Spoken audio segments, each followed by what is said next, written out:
অনেক অনেক দিন আগের কথা।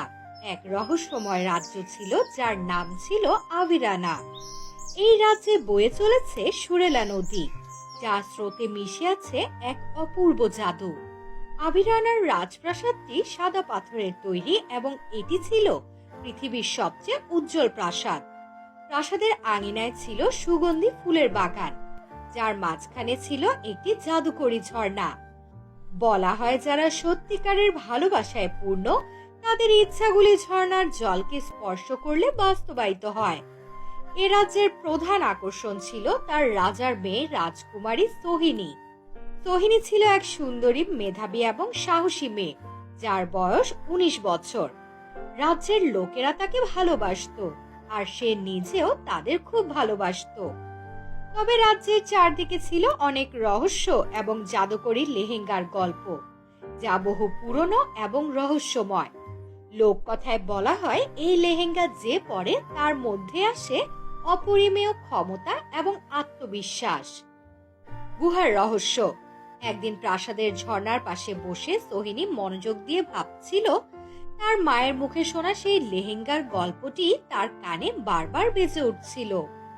আমার রাজ্যের রক্ষা করতে হয়েও যদি আমি এই লেহেঙ্গার শক্তিকে ফিরিয়ে আনতে না পারি, তাহলে রানীর যোগ্য মেয়ে হওয়ার দাবি কিভাবে করব? ঠিক তখনই রাগন এসে উপস্থিত হয়। রাজকন্যা, আপনি আবার কি নতুন ঝামেলায় পড়েছেন? কেন? ঝামেলাগুলো কি শুধু তোমাদের জন্য? আমার কি কোনো দায়িত্ব নেই? আপনি কি বুঝতে পারছেন এ পথ বিপদে ভরা? আমি সব সময় আপনার পাশে আছি, কিন্তু বিপদে পথ না হলে আর রাজকন্যা হওয়া বৃথা। এরপর তারা ঈশানা এবং তারিণীর সাথে এক রহস্যময় গুহায় প্রবেশ করে। সেখানে লেহেঙ্গার প্রথম সূত্র রয়েছে, কিন্তু সেখানে তাদের সামনে ভয়ঙ্কর প্রহরী এসে দাঁড়ায়। এটা ঠিকই ছিল না, কিন্তু আমরা এর থেকে পালিয়ে যেতে পারি না। আমরা একসাথে আছি, কোনো কিছুই আমাদের থামাতে পারবে না। তাদের সম্মিলিত সাহসের বলে প্রহরীদের হারিয়ে তারা আরো গভীরে প্রবেশ করে।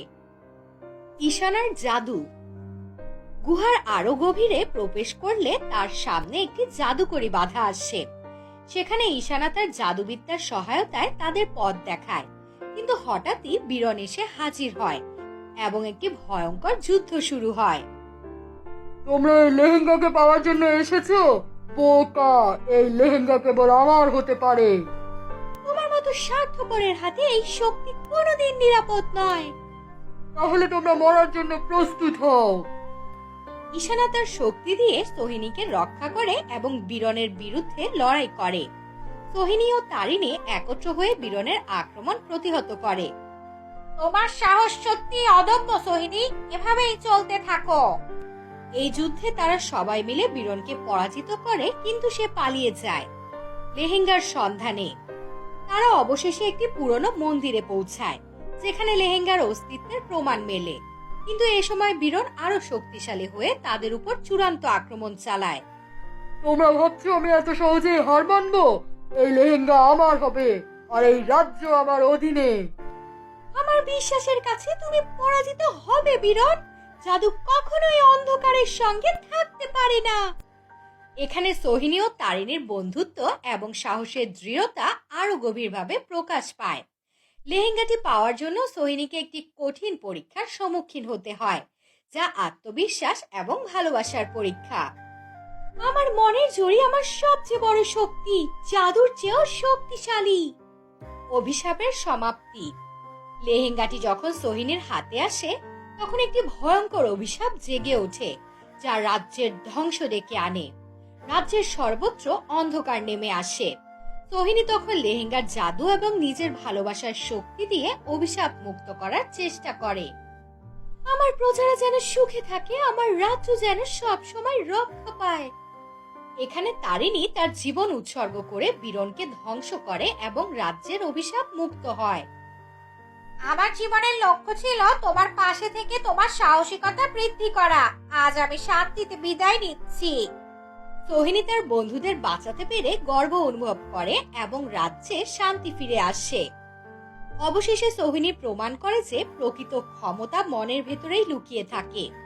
লেহেঙ্গাটি তার কাছে এক প্রতীক হয়ে থাকে, যার মাধ্যমে সে রাজ্যকে চিরকাল রক্ষা করবে।